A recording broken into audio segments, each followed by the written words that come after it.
Muchas gracias, Jorge, por la presentación y muchísimas gracias a las organizadoras y organizadores de este seminario, que la verdad que lo he podido seguir un poco presencialmente y otro poco viendo los videos después por el canal de YouTube, y la verdad que les agradezco mucho la invitación y agradezco mucho también que hayan tenido interés en introducir dentro de este seminario la mirada jurídica por ahí, que como recién decía Jorge, es un área dentro de Argentina que tiene un desarrollo bastante incipiente. Somos bastante pocas las personas que dentro del campo jurídico decidimos finalmente dedicarnos al ámbito del derecho, a la investigación, perdón, en derecho, y por otro lado, también somos aún menos los que nos dedicamos específicamente al tema ambiental desde la investigación, tanto, bueno, en mi caso en CONICET, como también dentro de la universidad a partir de los proyectos CAIN de investigación colectiva, que, bueno, quiero destacar que eso es un esfuerzo institucional bastante grande que ha tenido la facultad en donde se encuentra el Centro de Investigaciones, que tiene su nacimiento en el año 2006, así que fíjense cuán nuevo es un poco todo esto, y bueno, y las personas que estamos allí estamos formando parte de esa institución desde hace más o menos ese tiempo. Así que agradezco mucho la invitación porque también es una posibilidad que nos da para visibilizar un poquito que existen otras trayectorias posibles en una carrera que es tan profesionalista como la abogacía, y que no necesariamente uno tiene que ejercer la abogacía en litigando o bien trabajar en el Poder Judicial, que son como los ámbitos más visibles, sino que también hay otras opciones y que son importantes también en cuanto a la necesidad de que sigan desarrollándose. Para hoy yo ahora voy a compartir la pantalla, vamos a ver si funciona bien. Ahí debería funcionar, ¿no?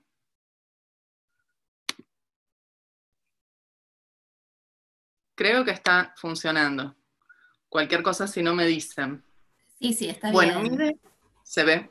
Sí. Bueno, la idea que yo tengo para traer un poco para dialogar a lo largo de esta tarde, en principio la pensé a partir de la cuestión de los desafíos pendientes, pero después hablando con Julia también pensaba que dado que por lo que estuve viendo y por los espacios anteriores en los que pude participar, me parece que en general el público está más implicado en el ámbito de las ciencias exactas, biología y demás, entonces me pareció interesante poder por lo menos colocar un piso mínimo de cuestiones jurídicas en materia ambiental que tenemos en Argentina para partir de esa base. Es algo muy breve, pero me pareció que sería interesante hacerlo.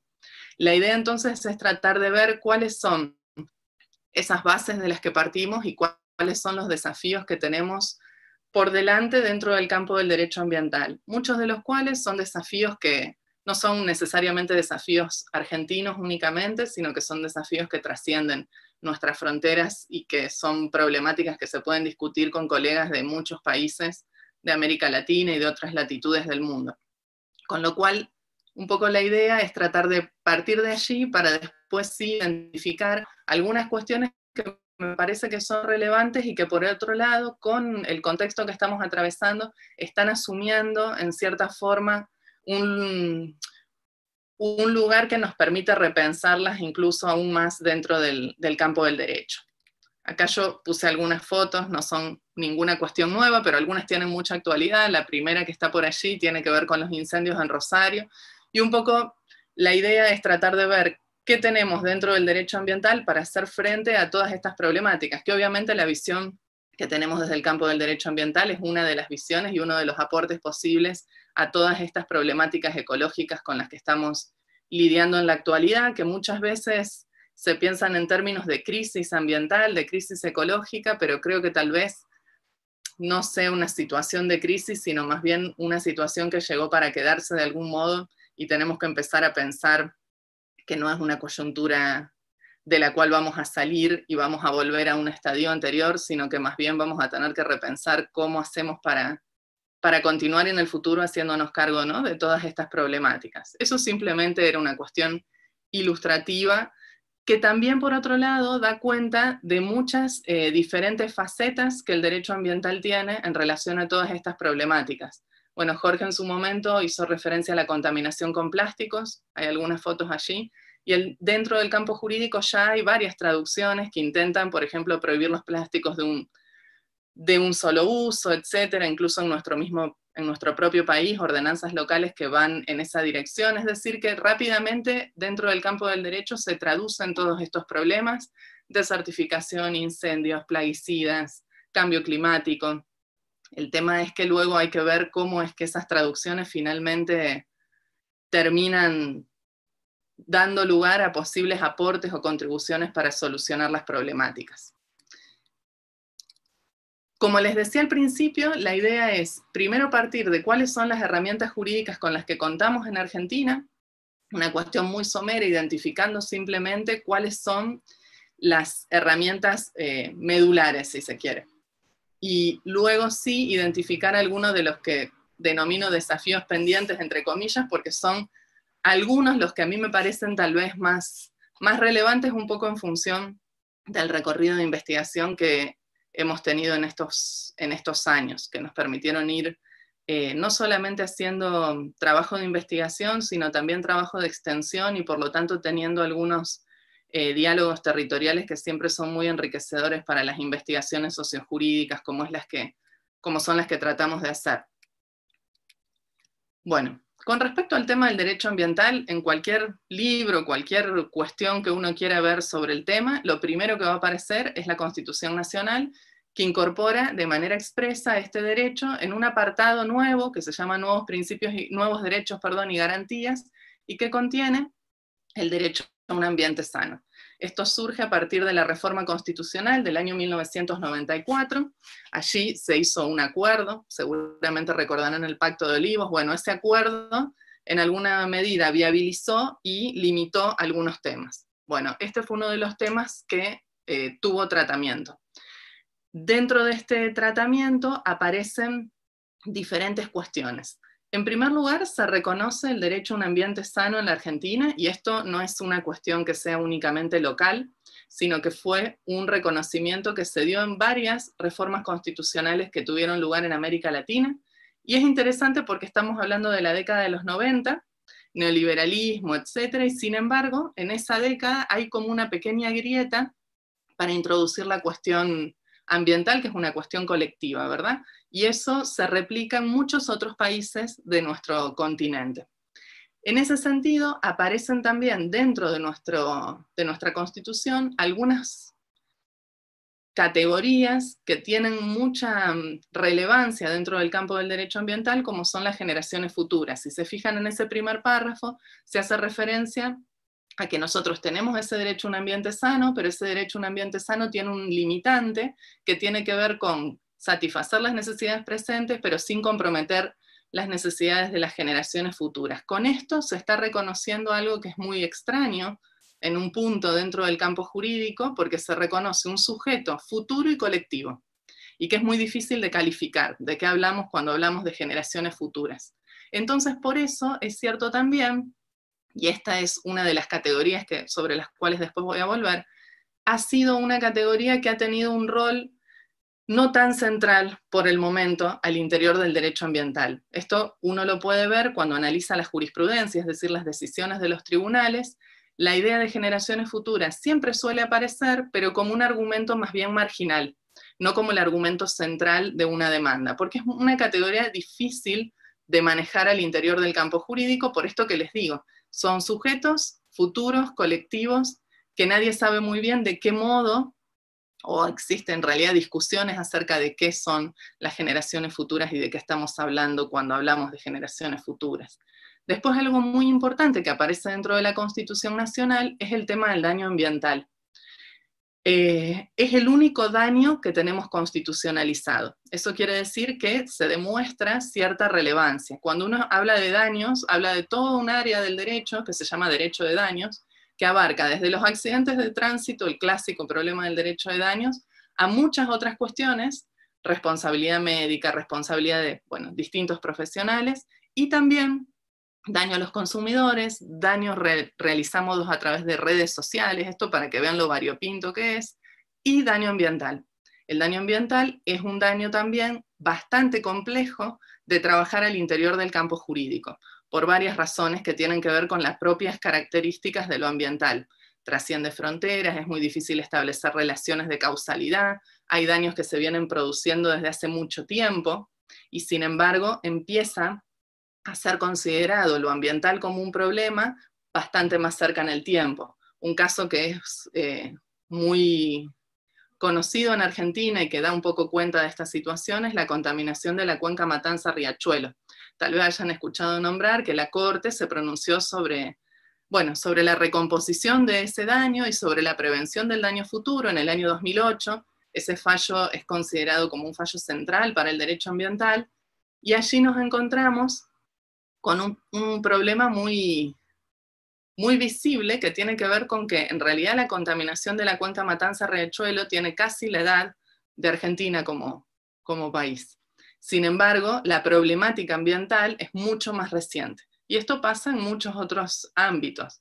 De hecho, los problemas ambientales, cuando uno ve la cuestión del daño, en derecho de daño se habla de no dañar al otro, en términos de no dañar al otro, podríamos pensarlo en términos más de un otro como persona. Sin embargo, en los últimos años, ese principio general de no dañar al otro se fue ampliando. Y en ese otro empiezan a aparecer nuevas categorías. Por ejemplo, generaciones futuras, por ejemplo, el ambiente. Y eso genera que todo ese pensamiento que estaba más bien vinculado con algo más individual, empieza a ser tironeado, en cierta forma, teóricamente, para pensar temas que son más colectivos, lo cual no es para nada sencillo en algún punto. Y ese deber genérico de no dañar, que todos tenemos, va cambiando su contenido a medida que el tiempo va pasando. Entonces, por eso empiezan a aparecer dentro del deber genérico de no dañar a otro nuevos daños.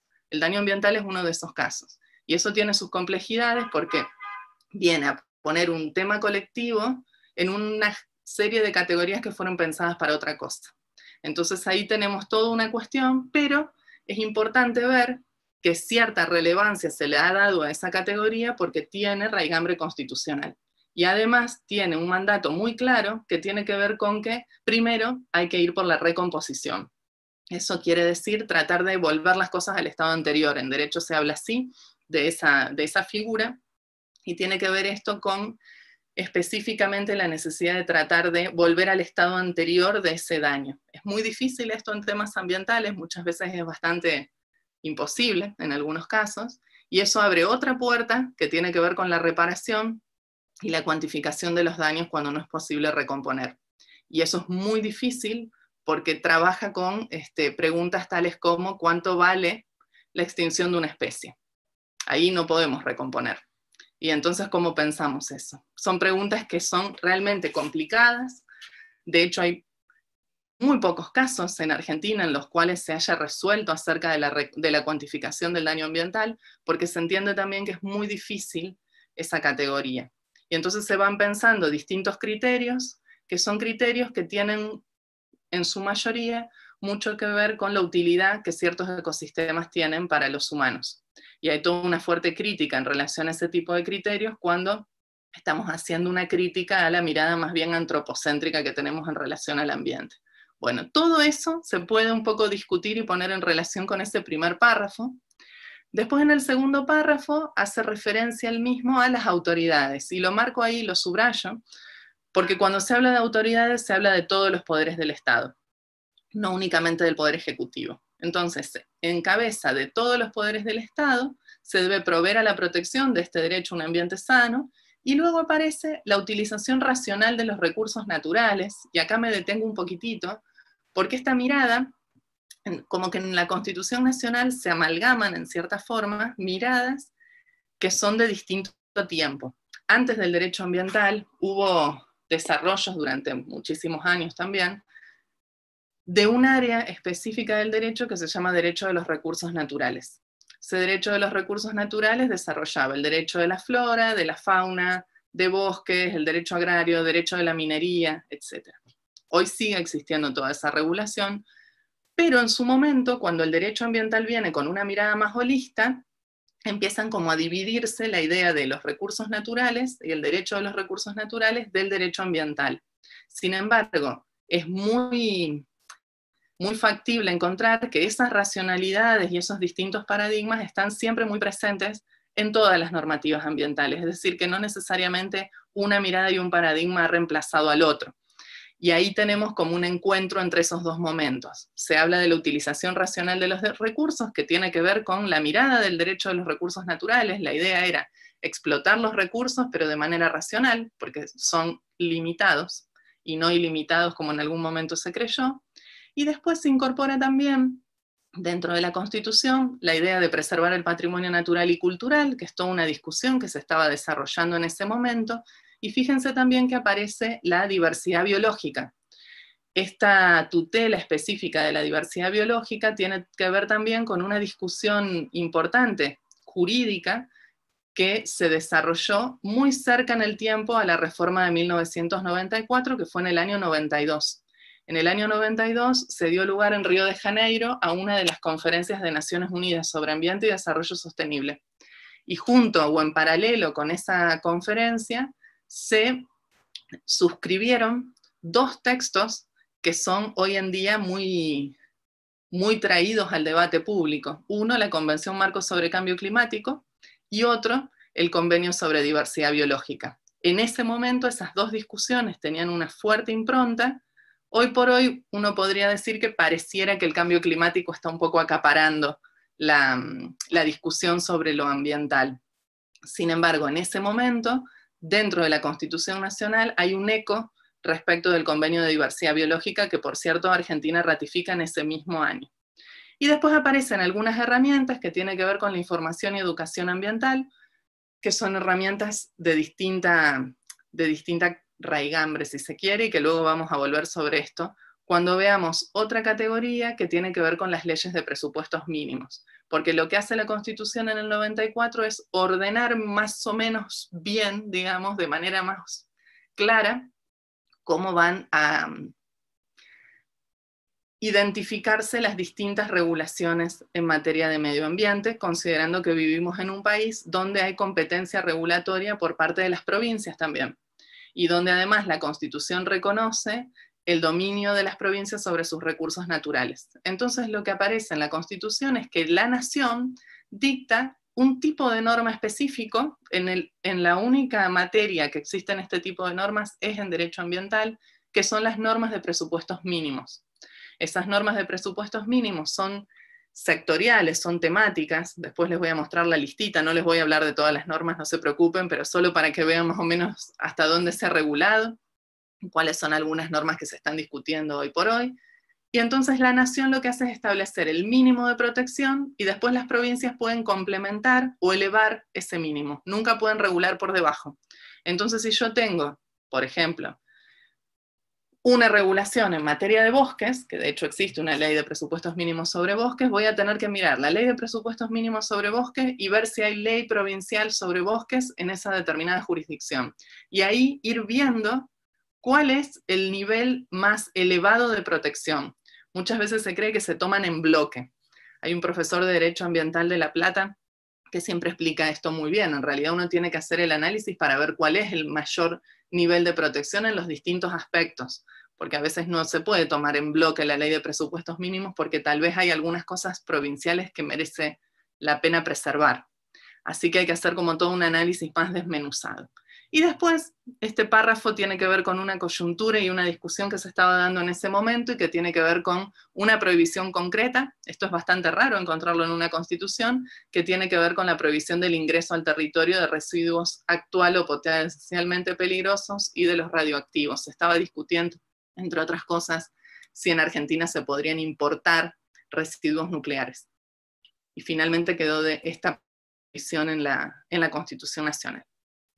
Ahora, respecto al primer párrafo, hoy por hoy, y algunas cuestiones ya las mencioné, como el concepto de generaciones futuras y el daño ambiental, pero hoy en día se está discutiendo un tema en Argentina con bastante fuerza que tiene que ver con otras perspectivas del derecho ambiental, si uno lo pone un poco en ese hilo histórico, podría decir, bueno, primero estaba el derecho de los recursos naturales, luego viene esta mirada más holista del derecho ambiental, que pone el foco en relación a los ecosistemas, y hoy en día, y esto de la mano de dos países de América Latina, que fueron los primeros que tradujeron esto en legislación interna, Ecuador y Bolivia concretamente, empieza a plantearse otra postura que tiene que ver con reconocer a la naturaleza como un sujeto de derechos y darle o reconocerle a la naturaleza algunos derechos específicos. Esto se dio por primera vez en Ecuador en su reforma constitucional del año 2008, que por otra parte, esta idea del reconocimiento de derechos de la naturaleza viene un poco de la mano de un proyecto bastante más largo, más amplio, que tal vez han escuchado nombrar porque fue muy sonado en su momento, que es el Buen Vivir, o Suma Causa en quechua. Ese proyecto, que se presenta como alternativo al capitalismo, tiene una dimensión ecológica, y esa dimensión ecológica es reconocer a la Pachamama derechos. De hecho, se habla de la Pachamama en la Constitución. Se reconocen derechos a la Pachamama en particular, y esto tiene que ver con cosmovisiones indígenas presentes en el sector andino. De hecho, poco tiempo después, en Bolivia se modifica también la Constitución en el año 2009, y allí no se reconoce de manera expresa, pero sí se da lugar a una mirada similar a la del buen vivir. Estoy simplificando bastante, pero una mirada similar que tiene que ver con el vivir bien. Y ese vivir bien también tiene distintas dimensiones, y dentro de la dimensión ecológica aparece la idea de reconocer derechos, en este caso a la madre tierra. Y eso se da de modo explícito en el año 2010 con una ley que se llama Ley de Derechos de la Madre Tierra, con una lista de derechos, y esa discusión se traslada muy rápidamente a la esfera internacional, a la esfera de Naciones Unidas concretamente, y a otras organizaciones no gubernamentales internacionales que están bregando por lograr una declaración de derechos de la madre tierra en el siglo XXI, que por cierto la diplomacia boliviana en su momento hizo mucho para que esta discusión se desarrolle a ese nivel, y hay una estrategia de Naciones Unidas específica sobre este tema que se llama Armonía con la Naturaleza, y que va relevando, entre otras cosas que hace, pero va relevando cómo esta mirada que se desmarca del antropocentrismo y que se traduce jurídicamente, se está dispersando muy rápidamente en un montón de latitudes. Hay procesos muy interesantes que se están dando en Nueva Zelanda, en India, bueno, en muchos lugares de América Latina, más a nivel local. Así que tenemos allí bastante para analizar. Después, sobre la cuestión de las autoridades, ya recién lo mencioné, vamos a pasarlo a esto. Y aquí tenemos las normas de presupuestos mínimos. Fíjense que la primera norma de presupuestos mínimos, que es sobre gestión integral de residuos de origen industrial, es del año 2002. Es decir, que entre el 94 y el 2002 no hubo leyes de este tipo. Pero a partir del 2002 se fueron sucediendo toda una serie de leyes, y hay una en particular que está ahí subrayada, que es una ley muy importante, que es la Ley de Política Ambiental. Es una ley muy importante porque en esa ley se establecen los objetivos, los principios y las herramientas con las que se cuenta para diseñar políticas ambientales. Entonces, si nosotros miramos a nivel provincial, vamos a tener que mirar si dentro del nivel provincial tenemos regulaciones en ese sentido o no, y en el caso de no haberlas, nos encontramos con la necesidad de hacer una aplicación de esta norma, digamos, de política ambiental igualmente, por más que no haya legislación provincial interna. Esto quiere decir que no necesariamente tiene que haber un reflejo de cada una de las normas a nivel provincial diciendo, bueno, no son normas a las que haya que adherir y decir, bueno, en relación a esto yo complemento o elevo el nivel de tal protección. Ahí tenemos normas sobre residuos, sobre PCBs, la de política ambiental, sobre aguas, sobre acceso a la información pública ambiental. Esta es una ley muy importante porque nos permite a cualquier persona poder acceder a información ambiental en las distintas reparticiones del Estado, y esto suele ser muy relevante también para el inicio de causas judiciales, para poder iniciar las causas judiciales con alguna información que es necesaria tener a la mano. Bosques nativos, hay algunas leyes que se están mencionando mucho hoy en día, la actividad de quema, bueno, por obvias razones, por lo que está pasando en el delta del Paraná. Tenemos la ley de manejo del fuego, tenemos una ley de glaciares, de preservación de glaciares, envases vacíos de fitosanitarios, y la última norma, que es de fines del año pasado, sobre cambio climático global. Hoy en día también, si ustedes estuvieron prestando atención al tema de las quemas que se están desarrollando en las islas, hay un reclamo medio generalizado acerca de una ley de protección de humedales ya. Bueno, eso tiene que ver con que dentro del Congreso de la Nación ha habido varios intentos por contar con una norma de presupuestos mínimos en materia de protección de humedales, pero por distintas razones y distintas presiones de todo tipo, muchas desde el sector inmobiliario, no se pudo avanzar en la aprobación de esa norma. Entonces hoy en día hay como un fuerte reclamo de parte de muchos sectores para tratar de lograr que esa norma finalmente se discuta y se apruebe. Y haya entonces sí una herramienta legal para exigir ciertas cuestiones en relación a esas autoridades que se tienen que hacer cargo de proveer a la protección de este derecho que la Constitución reconoce. Ahora, yendo a la ley, específicamente la ley nacional ambiental, se la conoce como Ley General del Ambiente. Como les decía, esa norma es una norma muy importante porque establece los objetivos, los principios y cuáles son los instrumentos que tenemos para lograr eso. Con respecto a los objetivos, nos encontramos allí con algo muy similar a lo que se establece en la Constitución Nacional en cuanto a preservación de recursos naturales, biodiversidad, implementación del desarrollo sostenible, con sus más, sus menos. Algo en ese sentido se puede interpretar del artículo 41.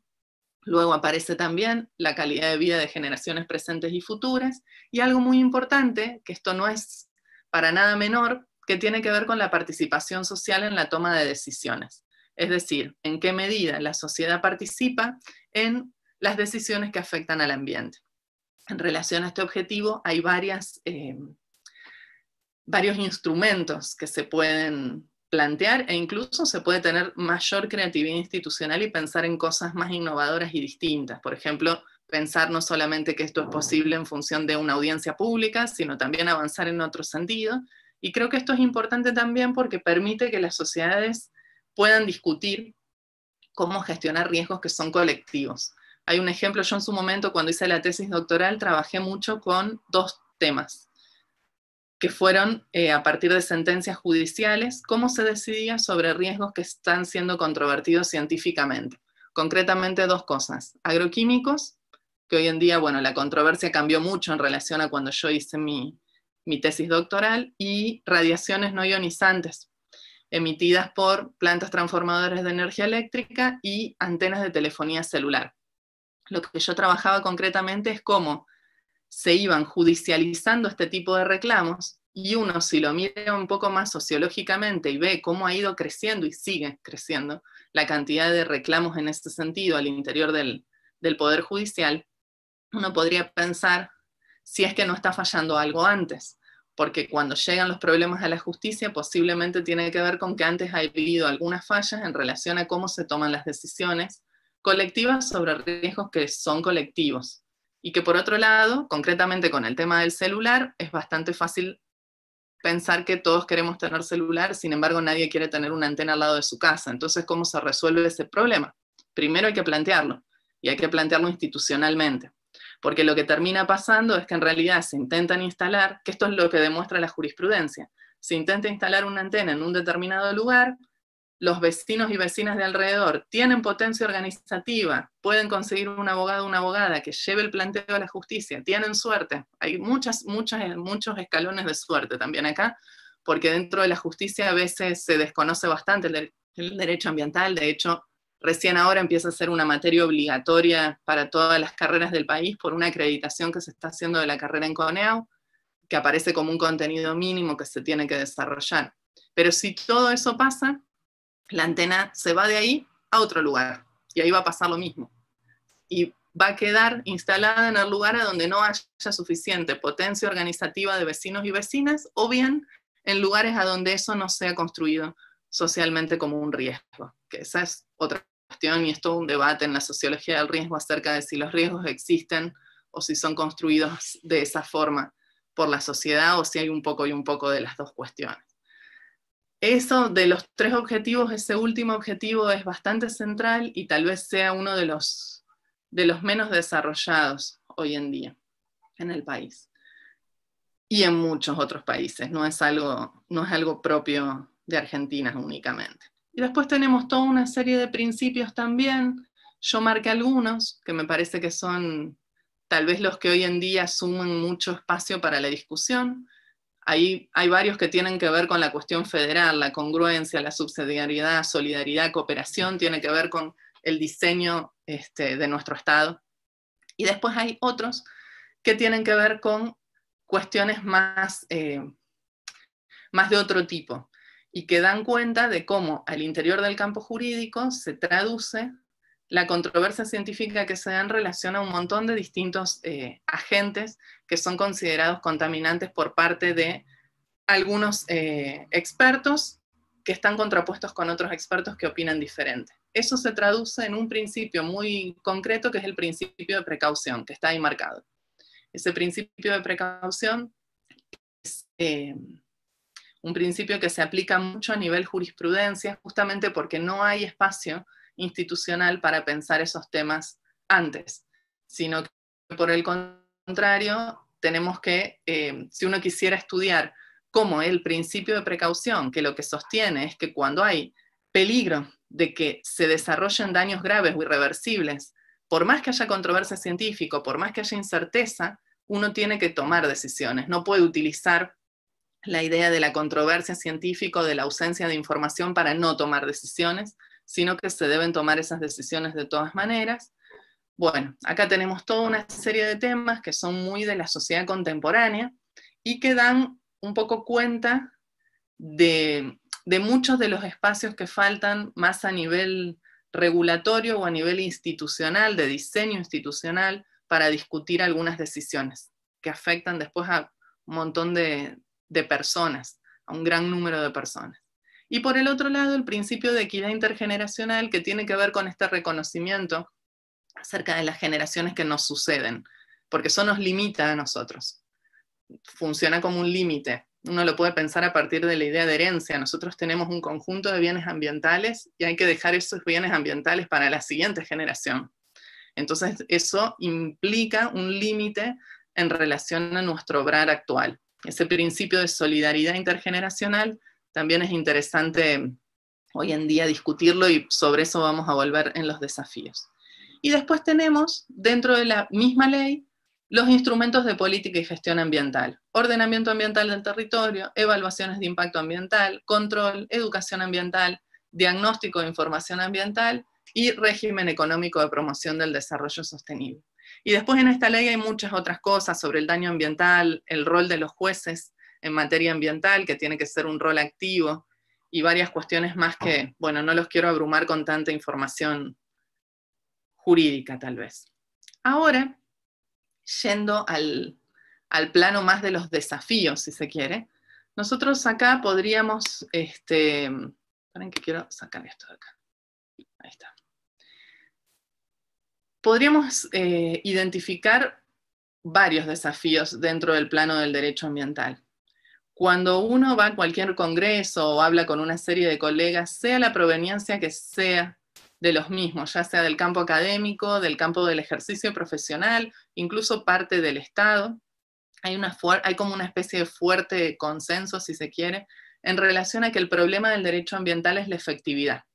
El gran problema es que el derecho ambiental no está siendo efectivo. Hay herramientas, hay un montón de leyes, sin embargo no se cumplen.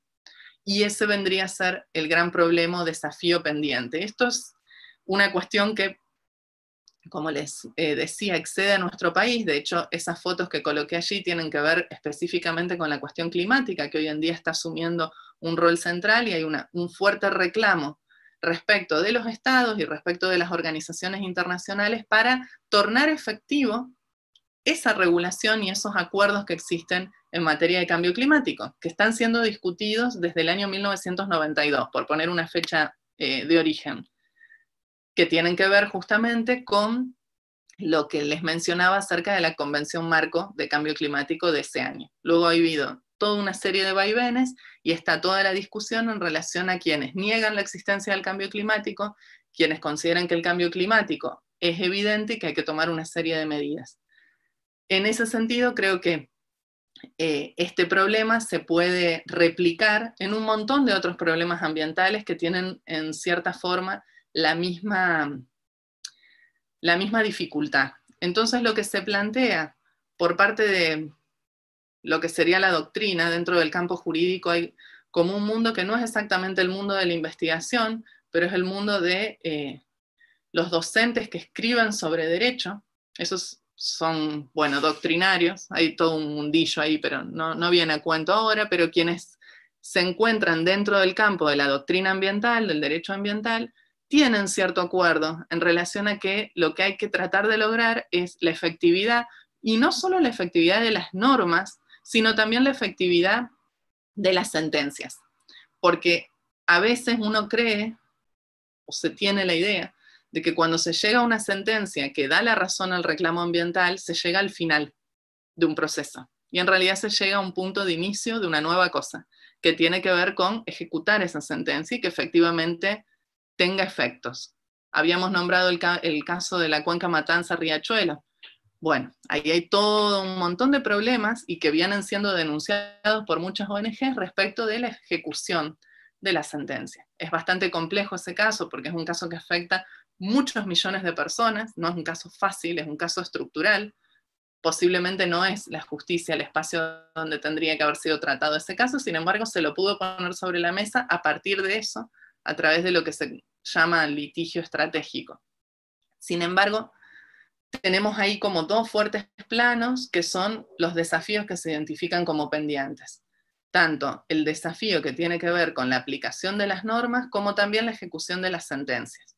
Hay un gran problema allí y entonces ahí viene otra discusión que tiene que ver con si es necesario repensar el derecho ambiental o en realidad ya está todo pensado y solamente tenemos que tratar de poner el foco en la efectividad. Esto es un tema, porque es un tema que en cierta forma invisibiliza algunos otros procesos que se están desarrollando. Esos otros procesos son los que les mencionaba hace un rato y sobre los que voy a volver al final, que tienen que ver con la democratización en cierta forma del derecho ambiental, con la emergencia de otras miradas como pueden ser reconocer a la naturaleza como un sujeto, que como los humanos tiene derechos específicamente. Así que ahí hay como una primera cuestión que hoy en día ocupa un poco un gran consenso, podríamos decir. Sobre lo que hay más desacuerdo es en si tenemos que insistir sobre el derecho ambiental, entre comillas, clásico, o si tenemos que abrir la puerta a nuevas miradas y nuevas herramientas que vienen de una mirada bastante distinta, construida de un modo muy diferente también. Eso como un primer desafío, que sería el desafío que uno más rápidamente encuentra en cualquier debate o discusión sobre los temas ambientales en el campo jurídico. Después, ahí está. Después tenemos también otra gran cuestión dentro del campo del derecho ambiental que tiene que ver con qué significa la permanente judicialización de los conflictos. Esto es algo que no necesariamente se da solo en el campo del derecho ambiental. De hecho, para mí trabajar con jurisprudencia es fantástico porque muestra mucho de la sociedad en la que uno vive. Los reclamos que llegan a la justicia y las decisiones que se toman en cualquier plano muestran mucho de la sociedad en la que nosotros vivimos. Y es muy interesante ver dentro del campo ambiental cómo a lo largo del tiempo se ha ido profundizando muchísimo la cantidad de casos judiciales que se presentan por reclamos ambientales. Eso, si uno lo lee más sociológicamente, puede querer decir que el problema ambiental está instalándose cada vez más dentro de la sociedad, o también puede querer decir que las políticas ambientales son lo suficientemente no efectivas para que la única salida sea judicializar los conflictos y obtener así una respuesta. Ahí yo pongo algunas fotos que tienen que ver con algunas situaciones por todos y todas más o menos conocidas, son casos bastante recientes o casos que están por ser. El primero de ellos es un barrio en un humedal, hablando de humedales, un barrio privado que se quería construir cerquita de Gualeguaychú, en la Municipalidad General Belgrano. Bueno, ese caso llegó hasta la Corte Suprema de Justicia, y la Corte Suprema de Justicia ordenó cesar con la construcción y recomponer, si eso es posible. Bueno, ahora hay toda una discusión en relación a ese fallo. Luego tenemos ahí mismo en Gualeguaychú el caso de las papeleras, seguramente todos y todas se acuerdan. Dentro de la sociología ambiental contemporánea en Argentina hay una socióloga que se llama Gabriela Merlinsky, que también es investigadora en CONICET, y ella tiene un poco la tesis de que este caso visibilizó o instaló el tema ambiental en Argentina. Durante mucho tiempo el tema ambiental fue tapa de diarios en ese momento y no antes. Y por otro lado fue la coyuntura en la cual la Corte define que sí es competente para tratar la contaminación de la cuenca Matanza-Riachuelo. Estaba ahí esperando el reclamo y la Corte se considera competente o se declara competente en ese momento coyuntural. Es decir, donde la cuestión ambiental se estaba discutiendo, tal vez por primera vez con tanta visibilidad pública. Después está esta foto sobre los incendios. No sé si estuvieron prestando atención a ese tema en Rosario, pero una de las cuestiones que se está desarrollando allí tiene que ver con las denuncias penales contra los propietarios de los campos que fueron incendiados, y además la cuestión del pago de los costos de lo que está llevando reparar ese daño. Bueno, en realidad apagar el fuego, hoy por hoy concretamente. El daño por ahora no sé si se puede ni siquiera cuantificar. Bueno, y ahí está Cabandía, el ministro, y la ministra, la mujer que está de este lado, es la ministra de Ambiente de Santa Fe, actual. Después hay otra foto de un caso muy, muy discutido y muy conocido en Entre Ríos, que tiene que ver con las escuelas rurales. Entre Ríos tiene una norma sobre fumigaciones que nada dice en relación a las escuelas rurales. Entonces lo que sucedía es que los aviones fumigadores pasaban básicamente por encima de las escuelas.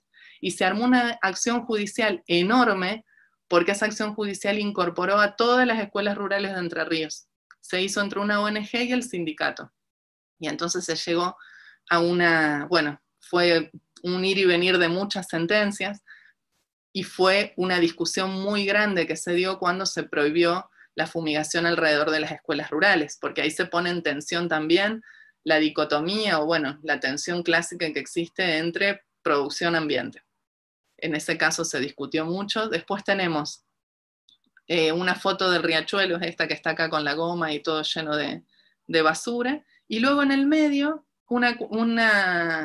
parece que fue hace tanto tiempo, y no fue hace tanto tiempo, Mendoza, cuando querían modificar la ley de agua, hace meses. Bueno, se hizo una movilización, se desarrolló una movilización social muy grande, y ya se estaba pensando de inmediato en judicializar si esa ley se aprobaba por considerarla inconstitucional y violatoria del principio de no regresión, es decir, de no volver atrás, cuando se llegan a determinados niveles de protección, que ese es un principio que deriva de la protección de las generaciones futuras y que viene del ámbito de los derechos sociales, económicos y culturales. Cuando yo llego a un determinado nivel de protección no puedo retroceder. Eso se trasladó al campo ambiental, pensándolo aparte, con un fundamento propio del campo ambiental que tiene que ver con esta idea de las generaciones futuras.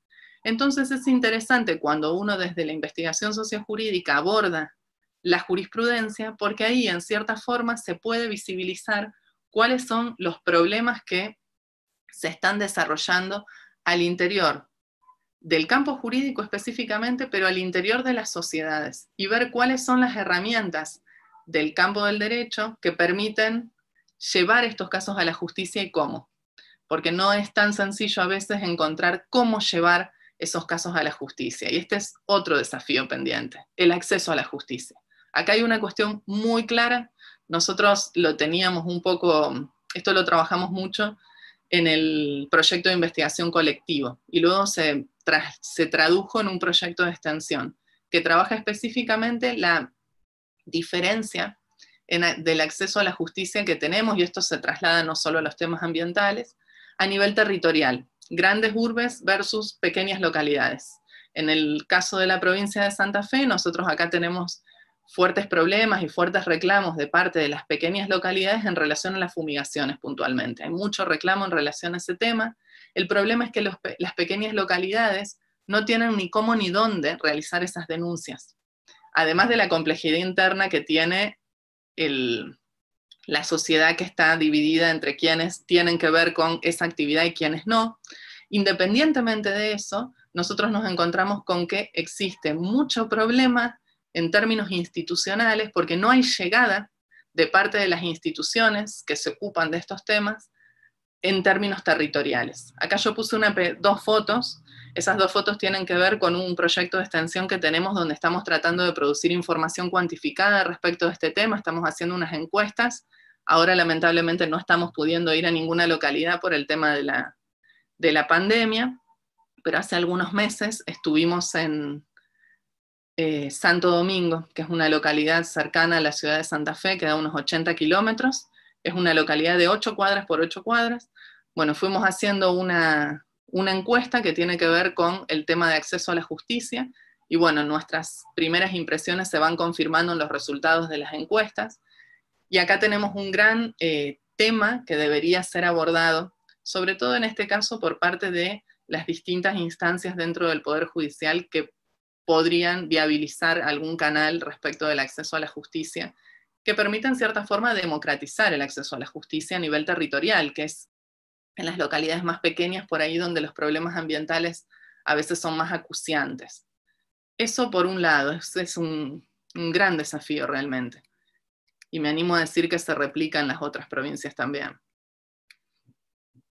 Otra cuestión que tiene que ver con un punto que me interesaba colocar en este espacio también, porque muchos provienen del ámbito de las ciencias más exactas, que son llamadas en muchos casos a los juicios, que en un espacio particular que tiene que ver con la producción de pruebas, pero antes de eso yo tengo que poder llevar el caso a la justicia, y eso no es tan fácil. Para yo poder llevar el caso a la justicia necesito algo específico, que en derecho lo llamamos vías de tutela inhibitoria. Es súper abstracta esa expresión, parece que no dice nada, pero la vía de tutela inhibitoria es la listita de acciones judiciales que yo tengo para poder ir a la justicia. Acción de amparo, acción por daños y perjuicios, y muchas otras herramientas. Lo que está sucediendo hoy en día es que las vías de tutela inhibitoria, que esto tiene que ver con no solamente pensar los daños ambientales que ya se produjeron, sino también pensar los daños ambientales que se pueden producir y que yo puedo prevenir. Es decir, el derecho ambiental tiene una vocación preventiva, no solamente de reparar lo que ya se dañó, sino tratar de lograr que no se dañe lo que puede dañarse. Y en ese sentido, la acción por excelencia, podríamos decir, es la acción de amparo. Lo que pasa es que la acción de amparo tiene una serie de requisitos de procedencia que se basan en la inminencia del daño. ¿Y qué pasa? Cuando hay controversia científica o hay incerteza científica, caso de las fumigaciones, léase claramente, ahí se ve bien esto, lo que sucede es que muchas veces se va a la justicia a través de una acción de amparo y el tribunal responde que no es la vía de tutela inhibitoria adecuada, porque no se cumple ese requisito de que el daño tiene que ser inminente, con lo cual no acepta la acción. Y el problema es que no hay ninguna acción, pongámosle el título acción precautoria. No existe una acción que permita llevar a la justicia esos casos a donde se están asociando consecuencias que pueden ser graves o irreversibles, y sin embargo, tenemos toda una serie de reclamos sociales que intentan llevar esos casos a la justicia y que se dan ahí contra una pared muchas veces. Y esto es bastante grave porque como no tenemos una vía específica para estos casos, estamos denegando el acceso a la justicia de manera indirecta, porque no hay una vía específica que yo pueda usar. Más idóneo que el amparo no voy a encontrar. Entonces ahí tenemos dos tipos de jueces o dos tipos de tribunales. Los que dicen no, porque no es la vía idónea y bueno, si no hay otra, no sé. Y los que dicen, bueno, vamos a tomar este caso igual, porque no tenemos otra vía. Este tipo de casos, dentro de las investigaciones, que esto sí yo lo he desarrollado bastante en la tesis y demás en otros periodos, digamos, de los planes de trabajo en CONICET, ir identificando cómo se va dando esa apertura. Es muy importante para quienes ejercen la profesión contar con alguien que pueda armar el hilo conductor de todas esas pequeñas puertas que se van abriendo y que permitan reforzar su argumento, y entonces tratar de tener más chance de poder acceder a la justicia y de poder plantear el caso, y no que se los rechace por una cuestión formal. Para hacer eso hay que mirar muchísima jurisprudencia y hay que identificar muchos casos, o a veces hay que identificar los hitos. Hay algunos casos que son hitos, porque marcan un camino.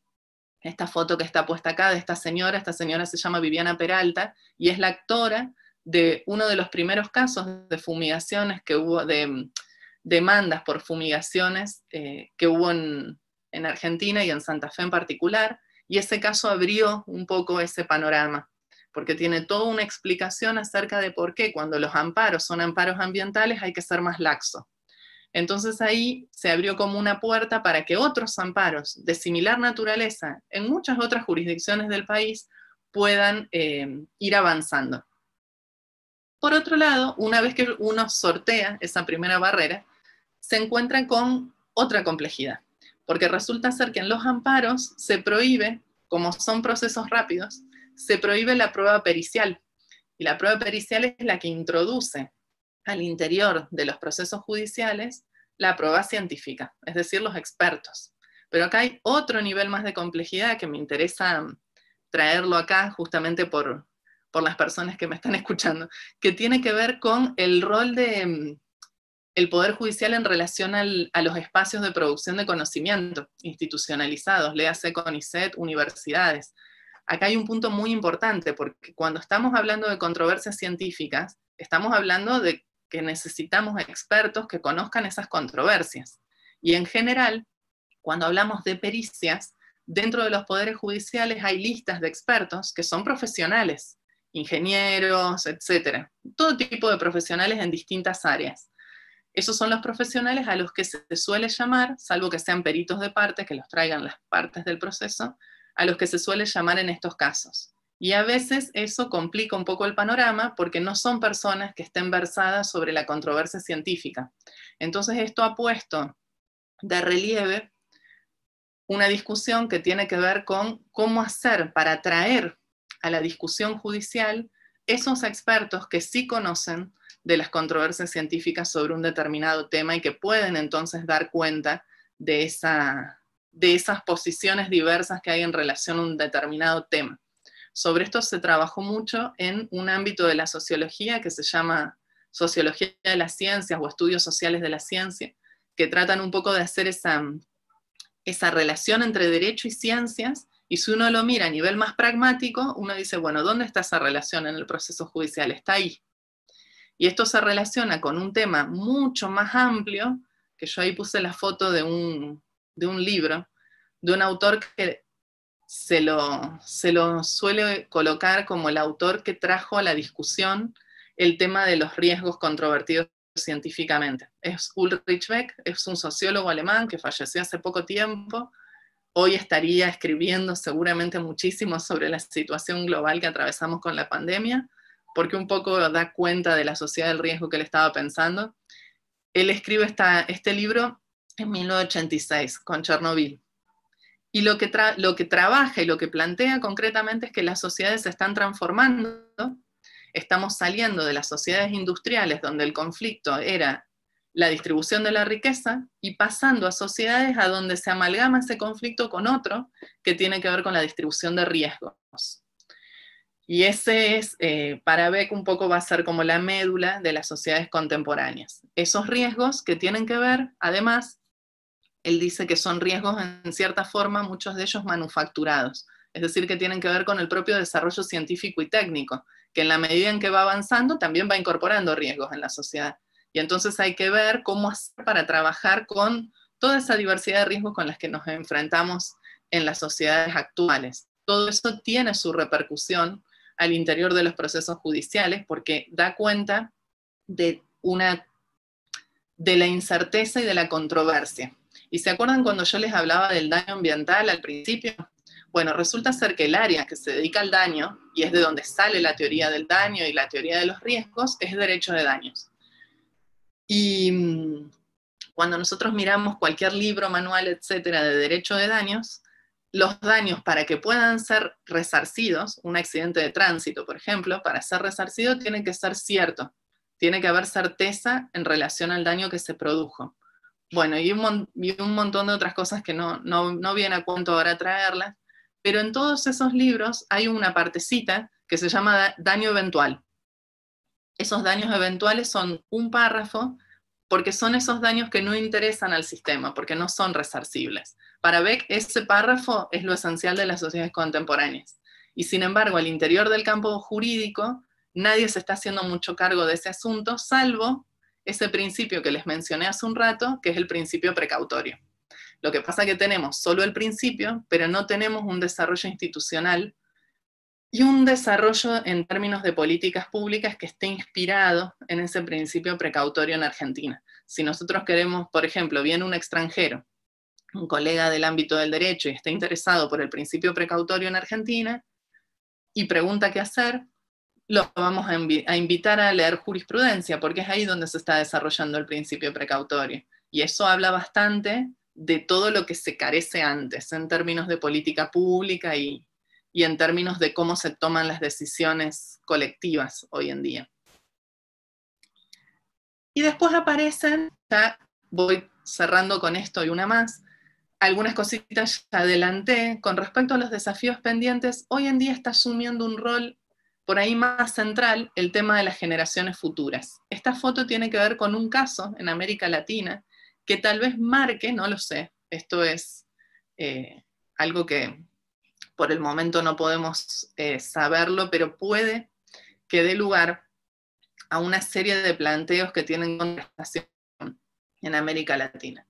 Este es el primer caso en Latinoamérica a donde se trata judicialmente el tema del cambio climático y que tiene que ver con una acción judicial en Colombia que se desarrolla por parte de todas esas personas que ven en la foto, son niños, niñas y adolescentes de entre 8 y 25 años. Ese grupo, dentro de ese mismo grupo están los dos, una abogada y un abogado que son los que lo armaron y lo presentaron, y una ONG, son los que llevan a la justicia colombiana el siguiente planteo. Ellos tienen una serie de proyecciones en relación a cómo serán las temperaturas cuando sean adultos mayores, en la zona amazónica, en las provincias amazónicas de Colombia. Eso es información oficial que pudieron extraer hasta incluso de las páginas web de las propias proyecciones del Estado colombiano. Cuando se dan cuenta de los datos, se dan cuenta de que su calidad de vida va a ser bastante mala en relación a la temperatura actual, porque la temperatura va a aumentar. Y va a ser aún peor para las generaciones siguientes. Entonces, con ese argumento se plantea esta acción judicial para tratar de lograr que Colombia cumpla con los compromisos que había asumido en el Acuerdo de París, por cierto. Y ese caso, que es decidido por la mayor jerarquía, digamos, jurisdiccional en Colombia, da lugar a toda una serie de decisiones, pero da lugar a un punto que me parece muy relevante, que es colocar en una misma mesa a el Estado Nacional y las entidades competentes del Estado, que fueron los demandados, todas esas provincias, y tratar de lograr allí un pacto intergeneracional. Es decir, ver de qué modo cambiar la situación, pero no solo pensando en el presente, sino también en aquellas generaciones que nos van a suceder. Y además de todo esto, en esa sentencia se declara la Amazonía como sujeto de derecho, con lo cual también dentro de ese pacto tiene que estar en algún modo representado eso, que también es un sujeto, esa Amazonía, y que tiene derecho a la pervivencia. Entonces este es un caso muy reciente, es del año 2018, todavía se está viendo cómo se va a efectivizar, porque acá tenemos el problema del que ya hablamos, ¿es un punto de llegada? No, es un punto de partida. Bueno, están ahí en el tema de cómo efectivizar efectivamente esta sentencia, pero pone de relieve un argumento para un tema que no es solamente de la Amazonía colombiana, el tema de la deforestación es común a muchos países, incluido el nuestro. Entonces ahí se pone de relieve un argumento que tal vez vaya a ser replicado y además es un caso que ha sido muy observado a nivel internacional, porque lo que les digo de las generaciones futuras, lo que les dije, perdón, de las generaciones futuras como un argumento más bien marginal dentro del campo de los argumentos que se pueden tener al momento de plantear una acción judicial, hoy en día adquiere una visibilidad mayor. Había un antecedente del año 98 en Filipinas, de un grupo de niños y niñas que fueron representados por sus padres, también por deforestación, fueron representados por sus padres y ellos en representación de las generaciones futuras. Pero salvo esos dos casos, nos encontramos con que esta categoría todavía no fue tan explotada. Y me parece que en el contexto que ahora estamos atravesando de pandemia y demás, que todas las áreas se están en cierta forma repensando a sí mismas, dentro del campo del derecho ambiental posiblemente este concepto adquiera una fuerza renovada, si se quiere. Y después, y con esto ya sí termino, otra cuestión que ya mencioné y que tiene que ver con esta idea de salir del antropocentrismo y mirar que respecto de la cuestión ambiental hay varias traducciones jurídicas posibles. Una es la del derecho a un ambiente sano y otra también puede ser la de los derechos de la naturaleza. Es otro de los grandes desafíos. Uno puede decir, bueno, a ver, el derecho ambiental es inefectivo. Hasta acá llegó, los resultados no han sido los mejores. ¿Seguimos apostando por ahí o apostamos a que existe más de una respuesta posible en el campo jurídico y tal vez la clave de algunas cosas esté en otra mirada? Con eso, a mí me gusta mucho pensar esto porque permite pensar en una construcción más, democratizar un poco la construcción del derecho ambiental. Yo no lo dije todavía, pero en buena medida, buena parte de esos instrumentos de gestión y de las categorías a través de las cuales pensamos el derecho ambiental son categorías más bien importadas de países centrales, sobre todo de organizaciones internacionales, de organismos internacionales. Y acá, en estos procesos que vienen de distintos sures, de Ecuador, de Bolivia, de Nueva Zelanda, de India, se está subvirtiendo un poco esa idea de que nosotros vamos importando las herramientas, porque estamos empezando a conjugar discusiones que tienen que ver con otro plano. Y creo que puede ser interesante pensar que a lo mejor, y en esto incluso uno puede pensar en el rol performativo que el derecho tiene. El derecho tiene un rol muy, muy importante en ese sentido, es fuerte el discurso de los derechos. Entonces, tal vez hasta incluso en un rol performativo sea relevante prestar atención y tratar con seriedad este tema, porque lo que sucede dentro del ámbito del derecho ambiental es que se lo toma medio poco seriamente a esta temática, un poco también desmereciendo y desconociendo los contextos de los cuales surgen, que tienen que ver también con corrernos de la mirada de que tenemos una naturaleza y una cultura separadas. Y en ese punto creo que para este tema es muy importante el trabajo interdisciplinar, específicamente con la antropología, porque allí uno puede ver que más allá de la naturaleza y la cultura, y con esto estoy citando un antropólogo muy bueno francés que se llama Philippe Descola, hay otras cosmovisiones posibles de mundo, y esas cosmovisiones, bueno, hoy tienen traducción legal también. Entonces hay que mirarlo con un poquito más de seriedad tal vez de la que se le ha dado hasta ahora. Y eso también, y con esto cierro, me parece que nos deja en el caso de Argentina un desafío que estuvo muy invisibilizado y no por casualidad, y que tiene que ver con cómo nosotros abordamos este tema en una constitución en la cual tenemos ese reconocimiento, un ambiente sano, en el año 94, mismo año en el cual se incorpora, mal ubicado por, bueno, razones que no viene a cuento desarrollar ahora, pero hay una incorporación en el mismo pacto constitucional de reconocimiento de la preexistencia étnica y cultural de nuestros pueblos indígenas, de los pueblos indígenas que hoy viven en territorio argentino. Bueno, ahí hay una potencialidad muy grande para trabajar en nuestro territorio que tiene que ver con empezar a articular derecho ambiental y derecho indígena, trabajo que no está para nada realizado y que está, bueno, empezando en cierta forma a construirse muy, muy despacito. Sobre todo pensando que en nuestras latitudes y en alguna de las otras latitudes donde esto se está desarrollando, tiene bastante que ver con comunidades indígenas. Bueno, y con esto ya sí cierro. Espero que podamos dialogar un ratito y Espero no haberlos aburrido mucho con categorías jurídicas de distinto tipo.